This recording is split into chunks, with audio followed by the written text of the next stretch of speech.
Hi అండి, welcome back to Vishwas world. అందరూ ఎలా ఉన్నారు? ఈరోజు మనం వంగా రాజేంద్ర ప్రసాద్ గారు రాసిన మనీ పర్స్ బుక్ 2 గురించి అయితే తెలుసుకుందామండి.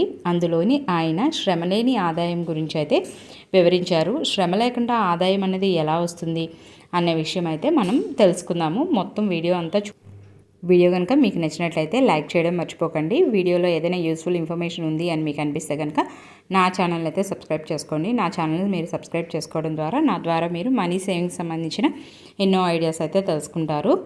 ఈ మనది సేవింగ్స్ ఛానలే కాబట్టి మనీ పర్స్ 2లోని ఆర్థిక విషయాలకు సంబంధించిన విషయాలు చర్చించారు. దాని గురించి అయితే మనం తెలుసుకుందాము. మనీ పర్స్ 1, 2, 3 ఈ 3 కూడా వంగా రాజేంద్ర ప్రసాద్ గారు రాశారు. అందులోని మనీ పర్స్ 1 కంటిన్యూషన్ అయితే మనీ పర్స్ 2 అండి. మనీ పర్స్ 1లో అయితే పిల్లల చదువు గురించి, తర్వాత ఇల్లు గురించి, అలాగా మెయిన్ ప్రాథమిక అంశాల గురించి అయితే అందులోని మనం చూడొచ్చు. మనీ పర్స్ 2లో ఎలా ఉంటుందంటే శ్రమలేని ఆదాయం అన్నది ఎలాగా వస్తుంది అన్న దాని గురించి అయితే ఇందులో ఉంటుంది. అందులో ముందుగా ఆయన ఏం చెప్తారంటే మన దగ్గర ఉన్న డబ్బుని అధికం ఎలా చేసుకోవాలి అన్న మార్గం తెలుసుకోవాలి. తర్వాత మనం డబ్బుని ఖర్చుకు తగ్గించుకొని ఖర్చు పెట్టుకోవాలి. మన డబ్బుని పొదుపు చేసే మార్గాలని తెలుసుకోవాలి. ఆయన ఏమంటారంటే మన జీవితం అనేది 20-40-20 మ్యాచ్ లాంటిది అంటారు. అంటే మొదటి 20 సంవత్సరాలు ఏదైతే ఉందో మన వయసులో, ఆ మొదటి 20 సంవత్సరాలు కూడా మనం మన తల్లిదండ్రుల మీద ఆధారపడతాం. తర్వాత వచ్చే 40 సంవత్సరాలు మన సంపాదన మీదే ఆధారపడతాం. తర్వాత ఇంకా 20 సంవత్సరాలు ఏదైతే ఉందో ఆ 20 సంవత్సరాలు ఈ 40 సంవత్సరాల సంపాదన ఏదైతే ఉందో దాని మీదే ఆధారపడవలసి ఉంటుంది. అందుకనే ఈ 40 సంవత్సరాలు మనం సంపాదించిన సంపాదన ఏదైతే ఉందో దాన్ని మనం సంపదగా ఎలా మార్చుకోవాలి అన్నదైతే మనం తెలుసుకోవాలి. ఆయన ఏమంటారంటే అన్నిటికన్నా కూడా బెస్ట్ ఇన్వెస్ట్మెంట్ ఏంటి అంటే కనుక మన మీద మనం పెట్టుకునే పెట్టుబడి అంటారు. మన మీద మనం పెట్టుబడి ఎలా పెట్టుకోవాలి అంటే కనుక మనము ఆర్థిక జ్ఞానానికి సంబంధించిన పుస్తకాలను చదవడం, మనము విందులు వినోదాలకి అలాగా ఎంజాయ్మెంట్లకి మనము ఎన్నో డబ్బులు వేస్ట్ చేస్తూ ఉంటాం. అలాంటి అప్పుడు మనము ఒక 200-300 పెట్టి మనము ఇలాంటి బుక్స్ మనం కొనుక్కొని చదువుకోగలిగితే కనుక ఆ బుక్స్లోని వాళ్ళ నిపుణులు వాళ్ళకి సంబంధించిన ఎన్నో అనుభవాలు, వాళ్ళకు తెలిసిన ఎన్నో విషయాలు, ఆర్థిక విషయాలకు సంబంధించిన విషయాలు అందులో చర్చిస్తారు. అవి చదవడం వల్ల మనము ఎంతో కొంత నాలెడ్జ్ అనేది పొందుతాం. అందులోని ఆ బుక్లోని ఒకే ఒక్క ఐడియా కూడా మన జీవితాన్ని మార్చేయవచ్చు. అందుకనే ఆర్థిక జ్ఞానాన్ని పెంచే బుక్స్ ఏవైతే ఉన్నాయో వాటిని చదవడానికి ప్రయత్నించాలని ఆయన చెప్తారు. వాటి మీద పెట్టుబడి పెట్టడం అన్నది పెద్ద విషయం కాదని చెప్తారు. అట్లాగే ఎల్ఐసి అలాంటివి కూడా కట్టుకోవాలంటారు. ఎట్లా అంటే మన ఎర్నింగ్స్ ఎప్పుడైతే స్టార్ట్ చేస్తామో అప్పుడు కాంచి మనము సేవింగ్స్ అనేవి స్టార్ట్ చేయాలని చెప్తారు. మనం ఎలా అంటే బ్యాంక్ డిపాజిట్స్లోని, తర్వాత ఆర్డీల రూపంలో, పీపీఎఫ్ రూపంలో అట్లాగా మనం ఏవైతే సేవింగ్స్ ఉన్నాయో పొదుపు అన్నది మనం ఎప్పుడైతే సంపాదించడం మొదలు పెడతామో అప్పటి నుంచి కూడా మనం పొదుపు చేయడం మొదలు పెట్టాలి అంటారు. తర్వాత చిట్ ఫండ్స్, ఈ చీట్లు వేయడం అన్నది చాలా మంచి ఉత్తమమైన సేవింగ్స్ అనేవి ఆయన చెప్తారు. ఎట్లా అంటే మన బ్యాంక్లో డిపాజిట్ చేసుకున్న దానికన్నా కూడా ఈ చీటీల్లోని కొద్దిగా వడ్డీ ఎక్కువ వస్తుంది అన్నట్టుగా ఆయన అయితే చెప్తారు. ఎట్లా ఉంటుందంటే ఈ చీటీల్లోని ఒక 25 నెలలు ఒక 25 మంది ₹1,00,000 చిట్టి కనుక వేసుకుంటే ఒక నెల వాళ్ళకి 4,000 రూపాయల కట్టుబడి అన్నది వస్తుంది.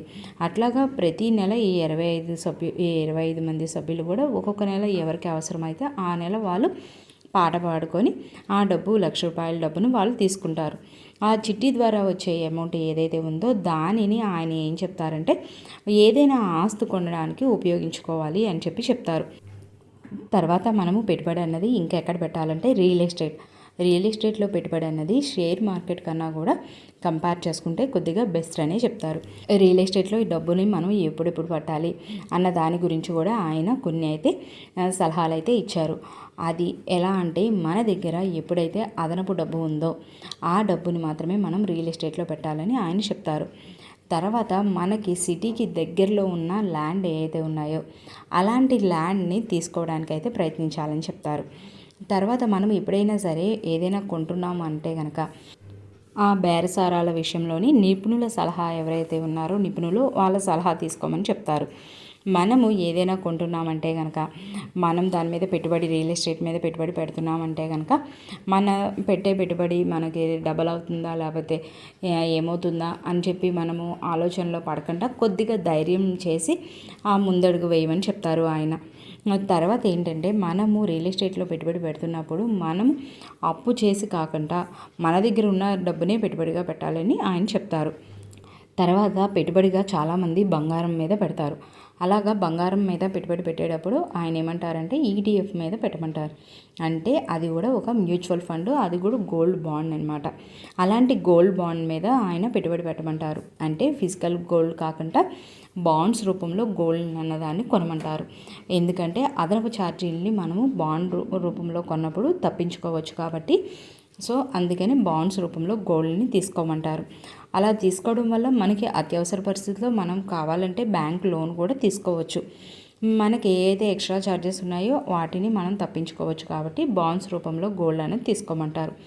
అట్లాగే ఇన్సూరెన్స్ అన్నది తప్పకుండా తీసుకోవాలని చెప్తారు.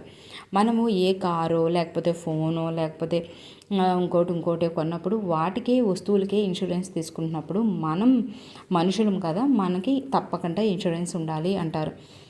ఏదైనా అనుకోని సందర్భాల వల్ల ఆ వ్యక్తి మరణిస్తే ఇలాగా ఇన్సూరెన్స్ కట్టడం వల్ల ఆ కుటుంబానికి భరోసా అన్నది దొరుకుతుంది. అట్లాగే మనము కూడా ఎలా అంటే ఉత్తమమైన పాలసీల గురించి తెలుసుకొని కట్టాలి.